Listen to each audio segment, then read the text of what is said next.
Great, we're now recording, and oops, I've got one more slide to share with you. I'll put in the chat in a minute the ALL website, and please do join. It's absolutely amazing because you get lots of events like this one, even more events. It's a great network of teachers. I know today that we have lots and lots of Mandarin teachers, which is amazing to see. And I would say Mandarin teachers are underrepresented in ALL at the moment. So it'd be great to have more Mandarin teachers joining and to build a community and a voice for Mandarin teachers within that, the big umbrella of ALL, which is advocating for all languages.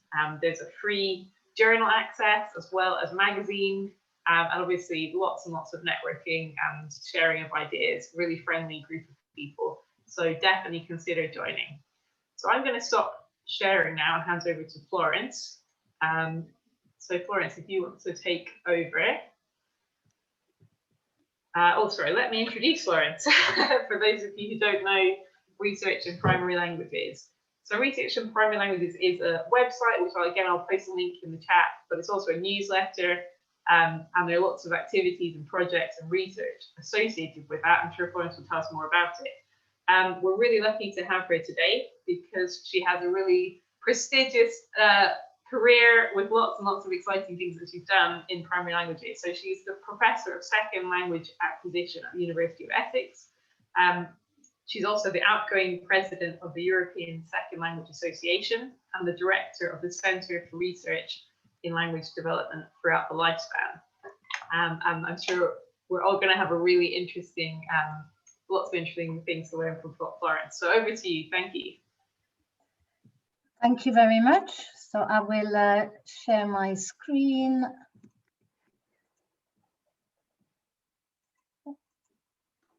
Okay, so thank you for so many of you come along. It's great to see you all. So I'm not planning to speak for too long. What I want to do is tell you a bit about the network, RIPPLE, Research in Primary Languages, which was set up in 2017. And I want to tell you a bit about why we set it up, the context in which we set it up, and then what we've been doing. And I hope to finish by showing you the resources that we have on our website. So first of all, a bit about the context. So as you will all know, the Primary Languages Strategy was introduced and led to a national curriculum reform in 2013, which required all primary schools in England to teach foreign languages to all children at Key Stage 2 from September 2014. So what did this strategy actually say? The focus was very much on making substantial progress in one language, ancient or modern, to receive an appropriate balance of spoken and written language, to develop an understanding of basic grammar, to learn to write phrases and short sentences from memory, to learn to speak in sentences with appropriate pronunciation, to express simple ideas with clarity, and to become acquainted with songs and poems in the language studied. So that was pretty much what it said. There was very little else. So as all those of you who teach foreign languages in primaries, you will know that the amount of guidance given is rather limited. Nonetheless, the expectations were high, and there was supposed to be strong school accountability. So schools were responsible for ensuring the strategy was delivered in their school, and the way in which they did it was left pretty much to their own devices. But quite specifically in the strategy, it says that Key Stage 3 has to build on the foundations laid at Key Stage 2. And I will come back to that later because that's been quite a major issue. The system of levels and descriptors which existed before was removed and was not replaced, and schools were given autonomy to interpret and implement the requirement, the statutory requirement for teaching a modern foreign language. The support that was given by the LEAs was removed, and there was no official guidance available. For example, how long, how many hours a week a language should be taught, what the attainment levels might be. So what does substantial progress actually mean in practice? The level of teacher expertise required, and there was no official availability of continued professional development. So by implications, the requirements of the strategy, that it's now 6.5 years after the introduction of the statutory requirement. So we could expect that the majority of primary and secondary schools should already share or be working towards a clear and agreed understanding of what constitutes substantial progress in one language by the end of each key stage, so that, as required by the strategy, key stage 3 can actually build on the foundations of key stage 2. And we could also expect that where pupils continue with the same language from key stage 2 into key stage 3, there should be at least some kind of outlined agreement at local level of what pupils will be taught and should be able to do as a result of their language learning in key stage 2. And is it the case? And if I could see your faces, I'm sure I could see you all shaking your heads. So where are we actually 6 years later? So in September 2018, the first cohort of key stage 2 language learners moved to secondary. And it seemed to be a good time to evaluate and take stock about how the strategy was working on the ground. Have the expectations been met? What is the situation in schools? Well, what we kind of know is that both research evidence and current inspection evidence finds that there is great variation in primary language provision across the country.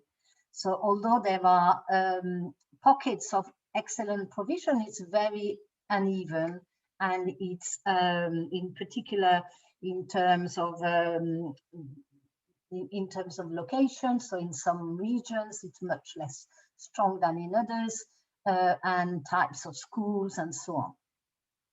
And it seems that there are a number of factors which continue to impede the development of coherent provision of languages teaching from ages 7 to 14, which is the time when foreign language teaching is compulsory. So there was clearly a need to assess the situation. So in terms of provision, what do we know? And I haven't updated these slides. They're based on the language trends survey, which are published every year. And these are the figures from the survey published in 2017. And I haven't updated them because the situation is pretty much the same. It hasn't changed. If anything, it's got a little bit worse. It depends on what area. But what we know is around 80% of schools allocate between 30 and 60 minutes per week. Although there is quite a lot of variation, and although that's often on paper, but if there are events in the school, if there is, for example, a sports day and so on, languages lessons tend to be the first ones to go. And 71% of schools find it a major challenge to find sufficient curriculum time to teach a language. And that's still the case now. Schools are finding it hard to give languages in their curriculum time sufficient space to do it properly. England is below the OECD average for teaching foreign languages. For example, the curriculum time on average is 2% of the primary curriculum, whereas it's 10% in Spain, and the OECD average is 4%. In terms of research and what we know, a minimum of 1 hour per week of foreign language instruction, along with other factors, optimizes foreign language outcomes. And that was a major study done by Susan Graham and colleagues in the context of England, which showed very clearly that there's a clear correlation between the amount of time, and that anything under 1 hour tends to not to be optimal. But another important point from research is that we know that children can and do make progress when foreign languages are taught consistently at Key Stage 2. And this is based on a major study in England looking at a large number of schools. So we know it can work, and I'm sure many of you, you're obviously all committed language teachers or teacher trainers and so on. So we'll have made sure that that happens in your schools, but the provision at a national level is very patchy and uneven.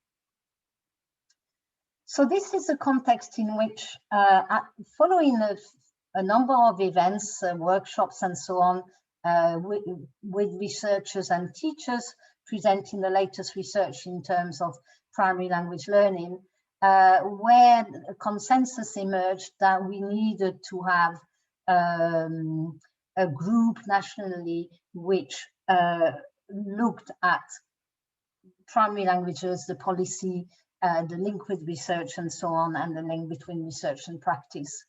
And that's why in 2017, I set up this network called Research in Primary Languages. And now I will say a little bit about who we are and what we do. So we're primarily a team of researchers, and it's many of the researchers who specialize in the learning and teaching of foreign languages in primary in the country. So you can see on our website who's part of the group. But also we have close links with teachers, with teacher educators, language advocates, and policymakers as well. So we decided to set up RIPPLE to do a number of things, primarily to be a voice for primary foreign languages nationally, a voice representing teachers, researchers, policymakers, and if you want to be a one-stop shop for information about primary languages and primary language teaching and learning. So what we do on our website, we provide jargon-free one-page summary of research findings. So we look at all research published on the learning and teaching of foreign languages in primary schools, and we write one-page summaries that are really easy to read and jargon-free. And the aim of that is to inform policy and practice. So if somebody is interested in finding out about some aspect of primary language learning or teaching, then they look on the website to see what research has been done in this area. I will say a bit more about that later, but the website is organized along 9, is it 8 or 9? Yeah, it's 9, I think now, themes that are particularly important in the context of primary languages. Another main goal is to contribute to evidence-based policy making. So lots, as we know, lots of policies in education are not really based on sound research evidence. That tend to be the latest whim of whatever minister we have in charge. So we've been lobbying quite hard through our engagement with major stakeholders to make sure sound evidence is at the base of policy. And we've made some progress, but there's a lot more to do. We also engage regularly with teachers to support pedagogic innovation and support, including CPD. So we actually wrote and delivered a MOOC, a massive online course last summer, and I'll say a bit more about that later. So our main communication tool is our website, where there's lots of information, and we'll look at that later. But we also have a blog. We have a monthly newsletter at which you can contribute and so on. So now I'll talk a bit about the second point there, what we've done to try to influence policymaking and help both teachers and policymakers in knowing, in order to implement the national languages strategy effectively, what do we need? What does research tell us about that? So how we did that is that in November 2018, we had a policy summit which brought together all major stakeholders in the country. So ALL was represented, of course, researchers, so the main researchers in primary languages, teachers, school leadership, Ofsted, the DFE, the British Academy chains, all the cultural partners.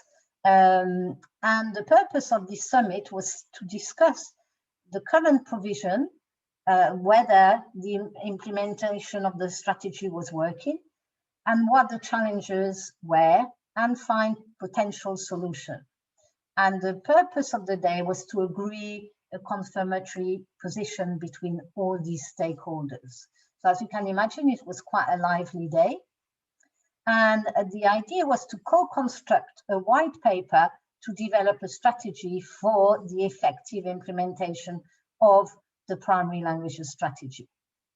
And we were funded in part by the British Academy and the British Association for Applied Linguistics. So we circulated policy briefings beforehand, which summarized the main aspects of research, and there were presentations from major stakeholders. And this gave rise to, the white paper, which was authored by Bernadette Holmes and myself. And the main content, so the main messages were that policy decisions need to be based on research-informed understanding of how primary age children learn a new language, and the conditions which make it possible for pupils to make progress. And in order to do that, we looked at key insights that are provided by recent research on the specificity of language learning in middle childhood. So middle childhood is around between ages 6 and 12, in terms of the role of input and time, in terms of subject knowledge, in terms of progression, in terms of transition, and I'll say a few words about all that. So middle childhood is developmentally a very important phase in childhood, where the way in which children learn does change quite radically. And it's very important that teaching is aware, pedagogy is aware of this. So I'll go through each of these in turn and summarize very briefly the research evidence. So in terms of the time and input,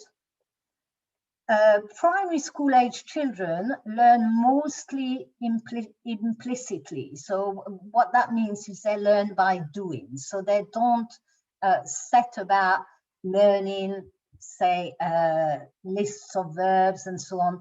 They tend mostly to learn like they do in all areas. That's not just for languages. They learn by doing, by experiencing things, by having a go, by trying and so on. And in order to do that for languages, they need plenty of input to actually actively engage with. So they need to be doing things with the language. They need plenty of input, and they need to be doing things with that input. And that's why a minimum of 1 hour per week is really necessary for progress to be made. Any less, then because young children also need to revisit things and need to keep practicing and keep doing things, anything less than it is not ideal. But children can and do make progress. So there's a lot of evidence that they can learn quite a lot in the primary and make really good progress when there is a consistent curriculum and the amount of time allocated to languages is sufficient. So that's the first recommendation of the white paper, which ends with 10 recommendations. I'm only going to go through a few today, but you can look at it, it's on our website.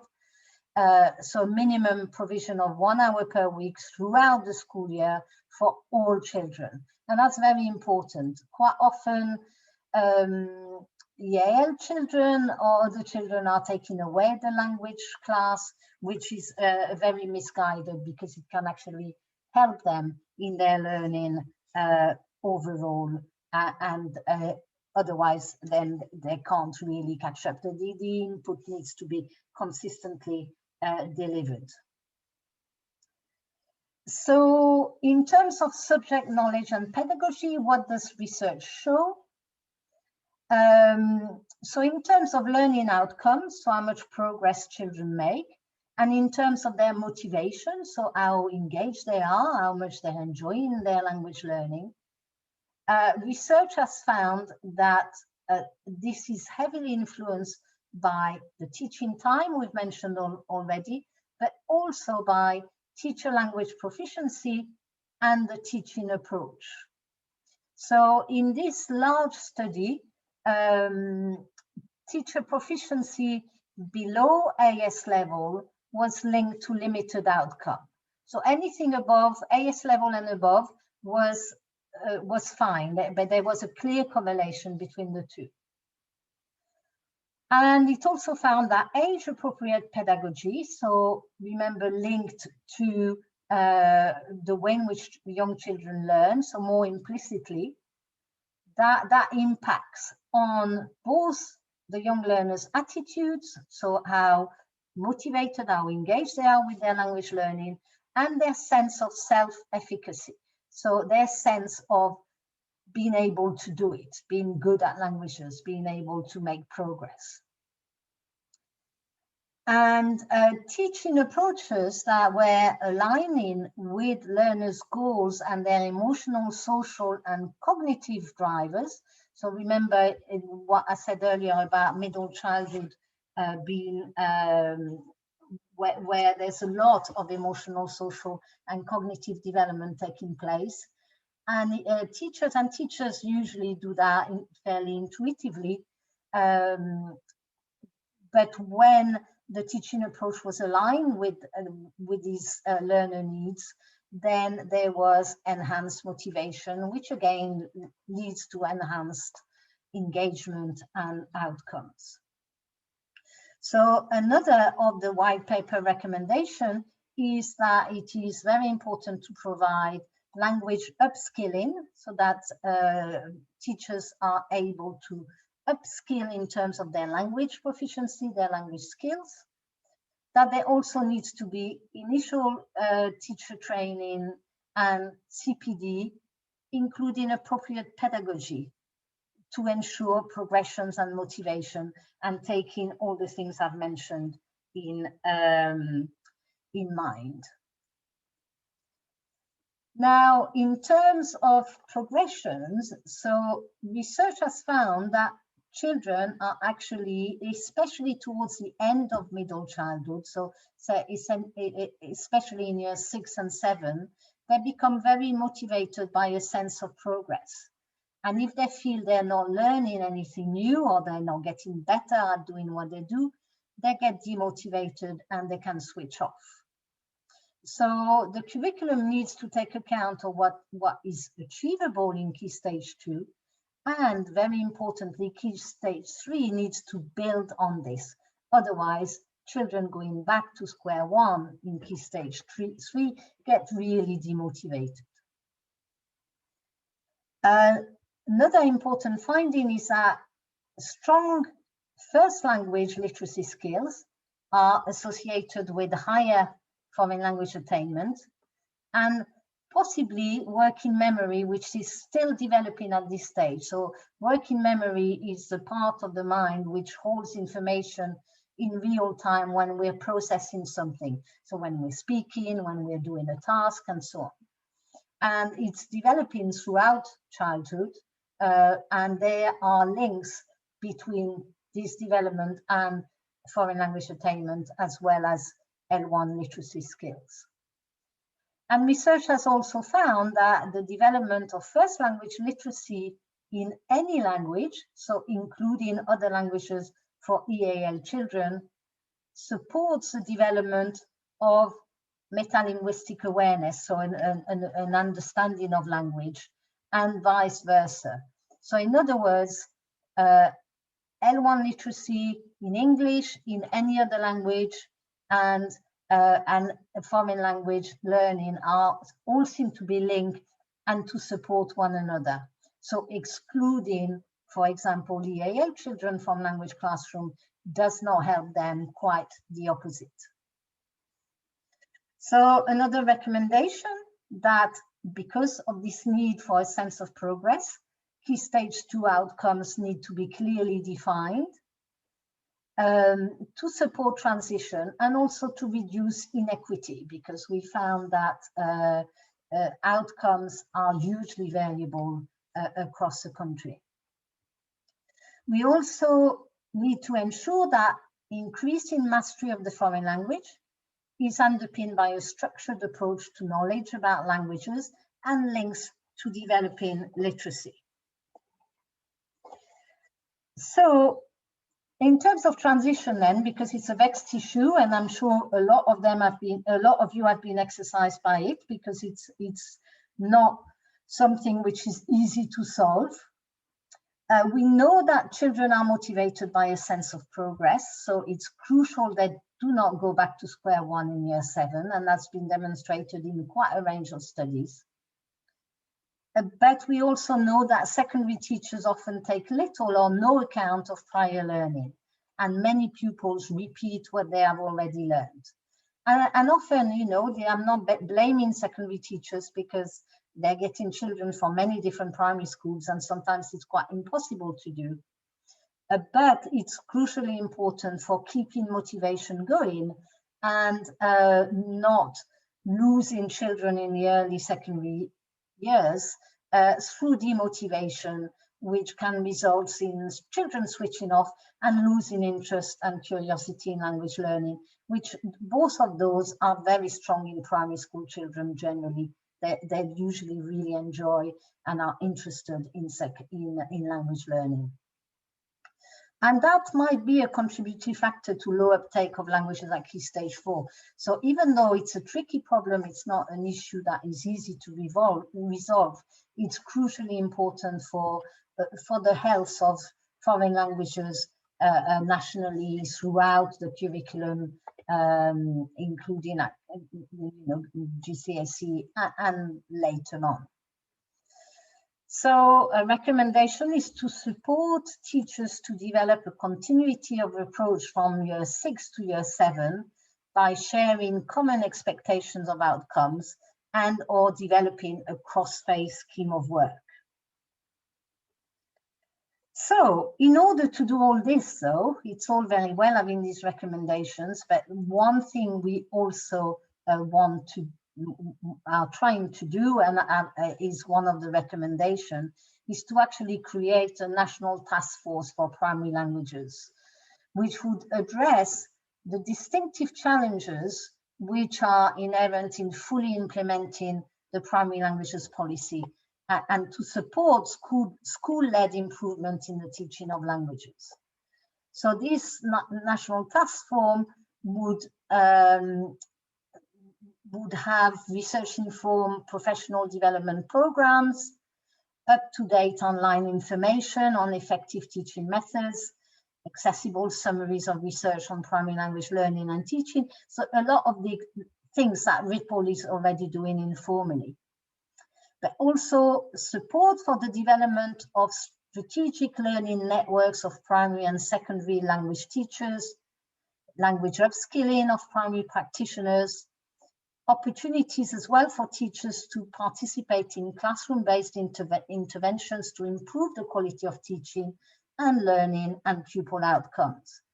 And then some large-scale research subject to funding on key priorities, because there's still lots we don't know about primary language learning. So to conclude, it's clear that at the present time, children do not receive equal opportunities across schools to learn languages at Key Stage 2.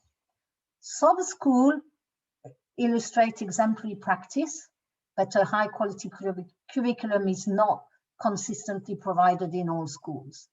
And children who are lucky enough to go to those schools then can really be very disappointed when they get to secondary school and what they've learned before is just completely ignored. Opportunities for this are limited by the teaching conditions, and those conditions vary a lot between schools.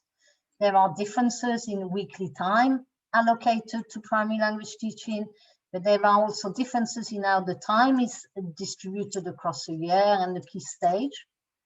There is significant variation in teachers' subject knowledge and language proficiency, and there is a real lack of professional development opportunities, although there are very, very important informal support networks.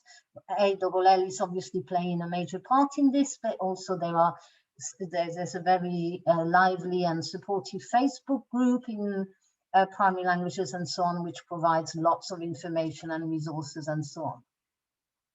But curriculum planning rarely involves cross-phase collaboration, and there's very little agreement at local level on what to teach and what pupils should be able to do at the end of Key Stage 2. As a result, as we said, secondary school often do not build on Key Stage 2 foundation, and that leads to demotivation and can contribute to an early loss of interest. So just to finish, as I mentioned at the beginning, so Ripple, myself and two colleagues, Alison Porter at Southampton University and also Susan Graham at Reading University and myself, created a three-week online course on called the MOOC Massive online course. So it's a free course, which is over 3 weeks, which looks at the research evidence. So mention what research says about, for example, how children learn, about the role of literacy in the primary foreign language classroom, about progression, what we know about progression and what children can achieve. And then we draw the pedagogical implications of these research findings, and then exemplify them, so teachers demonstrating what might work in the classroom to make sure that what we know about learning in this age group is implemented effectively. So it's been a very popular course. It ran in July last year, and then again in October. We had over 6,000 people doing it, and with very strong feedback. So I don't know yet when the next run is going to be, but I will let people know if you're interested. It's completely free course. There's quite a lot of work involved, so it's 3 weeks, but there are tasks to do, activities to do. But teachers that have done it have really, really enjoyed it. So I would encourage you to have a look if you're interested. So that's the website. If you're interested, we can have a look at the website together, but I've already gone over time, So I will stop now and see if you have questions and see how Cara wants to carry on with the meeting. So thank you very much.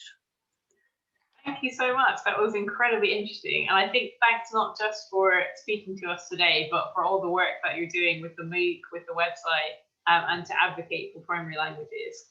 So I've got lots of questions, but I'm going to try and not be selfish and see if anyone else would like to ask a question. So either in the chat or if you want to raise your hand, is there anyone else who'd like to ask a question? Jessie, I noticed, was asking a few questions in the chat. Let me just change our settings so that people are able to unmute as well. Give me a second. I'm also going to stop recording.